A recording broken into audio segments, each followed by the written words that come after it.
Assalamualaikum warahmatullahi wabarakatuh. Channel saya yang menyampaikan saya 1022310.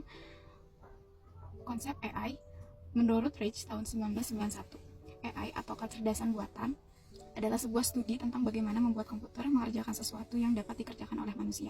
Sedangkan menurut Superman tahun 1991, Artificial Intelligence atau AI atau kecerdasan buatan merupakan subbidang pengetahuan komputer yang khusus yang ditujukan untuk membuat software atau hardware yang sepenuhnya bisa menirukan beberapa fungsi otak manusia. Kemudian ada komponen AI. Yang pertama yaitu basis pengetahuan atau knowledge base, yaitu berisi fakta-fakta, teori, pemikiran, dan hubungan antara satu dengan yang lainnya. Yang kedua yaitu ada motor inferensi atau inference engine, yaitu kemampuan menarik kesimpulan berdasarkan pengalaman. Penerapan AI dalam bisnis. Penerapan kecerdasan buatan atau AI digunakan dalam bisnis telah menjadi tren utama di berbagai kawasan industri. Karena kemampuannya untuk meningkatkan efisiensi, memberikan wawasan strategis, dan menciptakan nilai tambah. Berikut adalah beberapa contoh penerapan AI dalam industri. Yang pertama yaitu layanan pelanggan. Ada chatbot dan asisten virtual. AI digunakan untuk menangani pertanyaan pelanggan melalui chatbot seperti WhatsApp, bot, atau live chat di situs web. Contoh ChatGPT atau Siri. Kemudian ada analisis sentimen. Menggunakan AI untuk menganalisis ulasan dan tanggapan pelanggan di media sosial guna memahami persepsi mereka. Yang kedua yaitu personalisasi pemasaran, yaitu rekomendasi produk. E-commerce menggunakan algoritma AI untuk memberikan rekomendasi produk yang relevan kepada pelanggan berdasarkan perilaku belanja mereka, misalnya Amazon atau Netflix. Kemudian ada pun target advertising-nya, yaitu AI membantu mengoptimalkan iklan digital dengan analisis data untuk menentukan target audiens yang paling sesuai. Yang ketiga yaitu operasi dan efisiensi internal. Otomasi proses, yaitu AI dapat mengotomatisasi tugas rutin seperti pengelola data, pengkajian, atau pengarsipan dokumen. Kemudian ada prediksi permintaan. Dalam rantai pasok, AI digunakan untuk memprediksi permintaan sehingga perusahaan dapat mengelola stok dengan lebih baik. Yang keempat yaitu resiko pengelolaan resiko dan keuangan.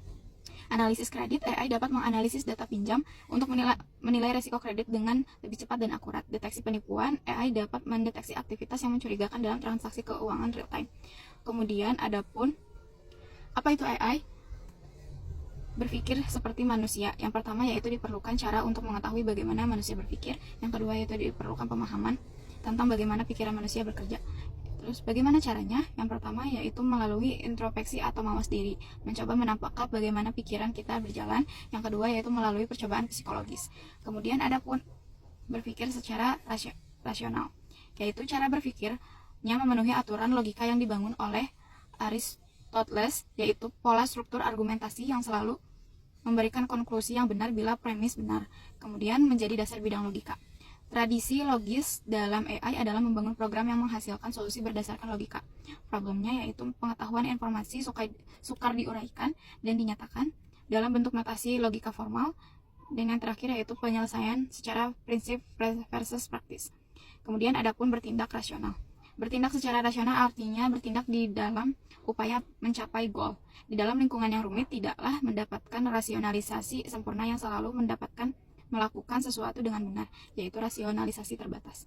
Kemudian ada pun aplikasi-aplikasi AI. Yang pertama yaitu sistem pakar atau expert system. Di sini komputer digunakan sebagai sarana untuk menyimpan pengetahuan para pakar, dengan kemudian komputer akan memiliki keahlian untuk menyelesaikan permasalahan dengan meniru keahlian yang dimiliki oleh pakar. Yang kedua yaitu pengolahan bahasa alami atau natural language processing.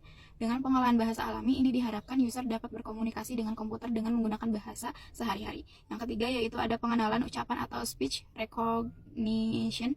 Melalui pengenalan ucapan diharapkan manusia dapat berkomunikasi dengan komputer dengan menggunakan suara. Yang keempat yaitu robotika dan sistem sensor atau robotics and sensory system. Yang kelima yaitu computer vision, mencoba untuk dapat menginterpretasikan gambar atau objek-objek tampak melalui komputer. Yang keenam yaitu intelligent computer aided instruction. Komputer dapat digunakan sebagai tutor yang dapat melatih dan mengajar. Dan yang terakhir ada game playing. Sekian.